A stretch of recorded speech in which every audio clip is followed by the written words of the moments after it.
This is a time-lapse commentary of a painting that I did in ProCreate on my iPad Air 2. The cloud cover in the sky, the moon. This painting was inspired by the actual cloud cover that I saw from my balcony where I live. Yeah, I'm just going to do commentary of my paintings, kind of how Bob Ross does of his, except without the afro. So, yeah, I've learned, I'm not really a very experienced painter, but I guess I've learned from Bob Ross and Nikolai Lockerston of Art Study Online. Those are my two biggest influences, I guess you could say.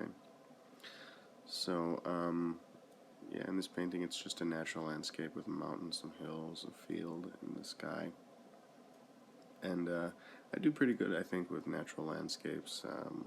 As soon as I start getting into, and I do good with portraits too, although this isn't a portrait, obviously. I do better with natural landscapes and portraits than anything else. As soon as I start getting into like human structures and artifacts, it starts to look kind of crappy. Because, you know, with nature you can just kind of wing it and make it look realistic. Not that this is photorealism, as you can tell, it's kind of got a cartoony look to it. I'm kind of still at the cartoony stage. I'd like to get slightly closer to photorealism, but I don't think I ever want to do full photorealism. I think this painting took me about just shy of 4 hours. So, yeah, and I'm using a couple different brushes in ProCreate. If you use the app, which is a great app, I highly recommend it. I use the Nico Rule brush, but I also use a couple other brushes. There's two oil painting brushes that I like to use, and also a shader brush, and then whatever brush I'm feeling for the look of the clouds, and then later when I do kind of the fog here and there. There's a couple brushes that are suitable for that. They have a specific brush that's designed for clouds, but I find that I don't like to use it. I like to use some other kind of, you know, brush to give the look of the clouds. So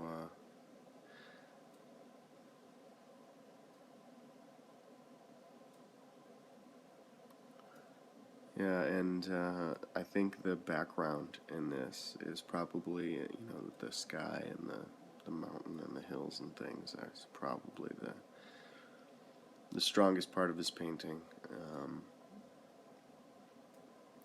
Yeah, I'm drawing, right now I'm painting little evergreen trees, fir trees on the hills there. And they get kind of covered up by a general layer of leaves that I sort of do over it, over that hill. But I just kind of wanted to give the look that, yeah, here and there in that forest on that hill there might be evergreen trees. And I kind of do my evergreen trees in the style of Bob Ross, if you know what that means. So they're happy little trees, I guess you could say.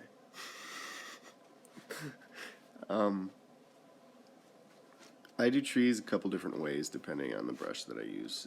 Painting digitally is a little different than painting on a canvas the way Bob does. So to get the same kind of look, I have to sort of use, I don't have the same brush obviously, and I have to kind of use different technique, but I still kind of use some of the same ideas. Like, you know, sometimes he'll often paint a tree that has like an evergreen tree that has a part of it, the branches missing somewhere in the middle, you know, from like a squirrel eating the branches or something. And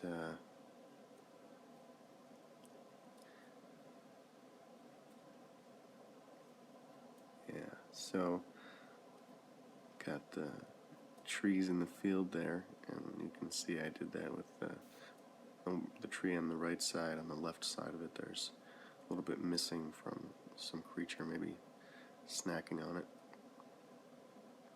And then because it's nighttime, I did the the background color of the tree is like a darker blue, and then I just did highlights of light green.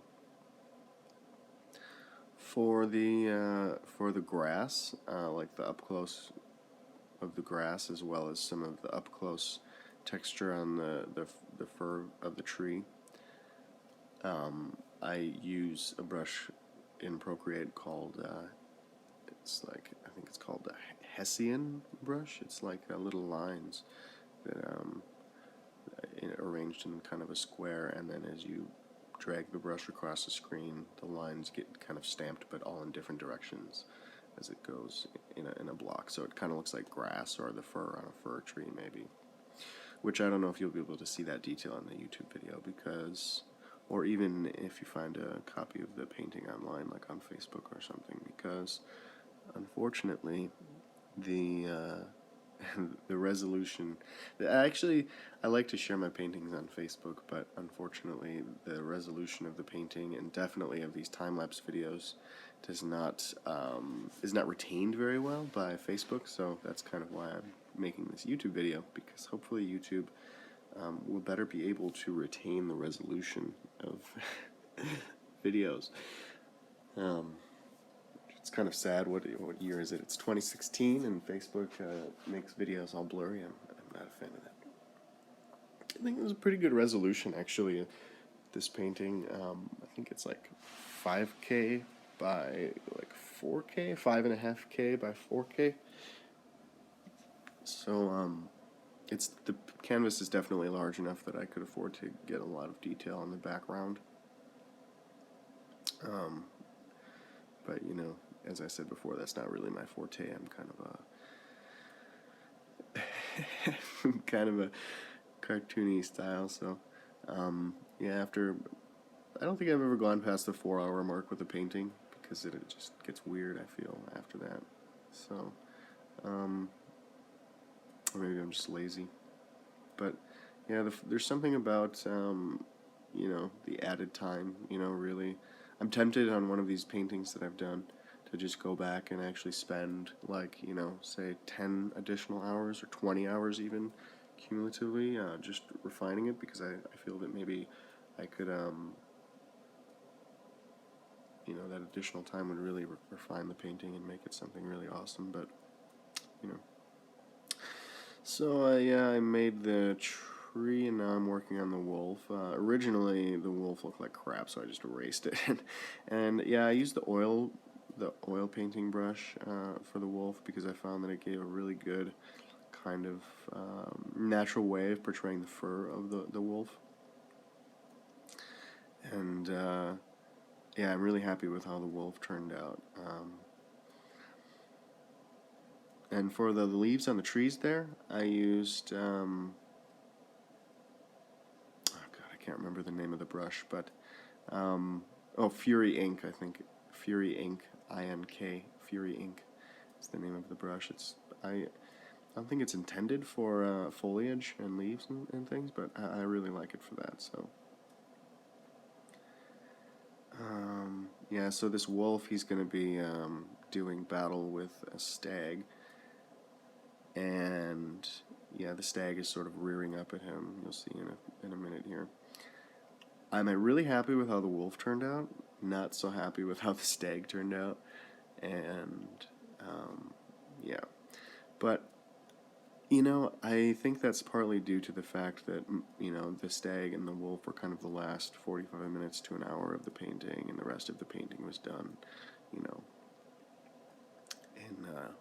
in like 3 hours. So I spent less time on them, and also there's the fact that, like, I didn't really need a reference for like what nature looks like, but for the wolf and the stag, I kind of had to go on Google Images and look up pictures of stags and wolves just to get an idea of the proportions of their anatomy. But I really only spent maybe like 2 minutes apiece looking at pictures of each of the animals. So maybe if I spent a longer time, look, his head is so big. I think I fixed that in just a minute here.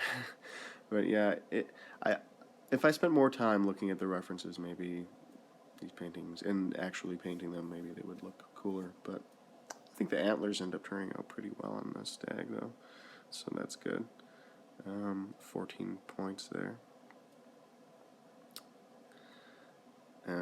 I originally, honestly, the wolf and the stag looked way cooler in my mind before I painted this, but, you know, that's how it goes, I guess. So, yeah, and I wanted to do a Gaussian blur in this painting, in the background, behind the wolf and the stag, to really highlight the wolf and the stag, but unfortunately, you know, I spent 3 hours, oh, and a Gaussian blur, I'm sorry, Gaussian blur is like a technique from photography where the background of the photo is blurry to give the things in the foreground kind of a crisp feel to them, to feel that they're closer. And you can do that with painting. There's actually an effect in ProCreate that allows you to do that. But the thing is, I spent so much time doing the background and all that detail and resolution that I said, you know, screw it. Especially because I could tell my stag and my wolf weren't going to end up looking that cool, I guess you could say. So I ended up instead saying, you know, we'll keep the cool background and details to kind of take the weight of the painting off of the crappy little animals. I actually end up doing a action blur, because as you can see here, before we get to the final version of the painting, the wolf and the stag, they're, you know,